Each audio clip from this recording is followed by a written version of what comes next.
চালু করেছিস? দেখো এই যে আমি এখন মুরগিকে খাবারগুলো দিতে যাচ্ছি। শোনা আসো, একটু ক্যামেরার আসো।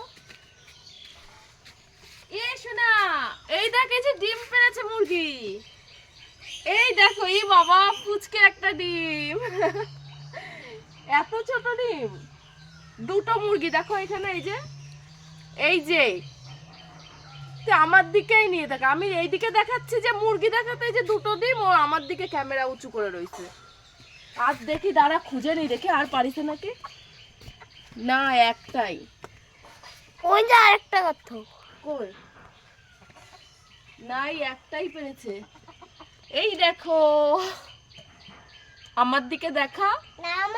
নোংরা, এটা ধুতে হবে। এই যে দাঁড়া, আমি মুরগিগুলোকে ভাত দিয়ে নিই, সর। মুরগির ঘরে ঢুকে আমি তো অবাক। দুর্গাপুজোর সময় দুটো ছোট ছোট দেশি মুরগি কিনে রেখে গেছিলাম এবং 2 মাস পর বাড়ি ফিরে এসে দেখি অনেক বড় হয়ে গেছে তারা। আর আজকে খাবার দিতে গিয়ে দেখি একটা ডিম পেড়েছে। আলাদাই ফিলিংস, মনে হচ্ছে যেন আমি সোনা পেয়ে গেছি।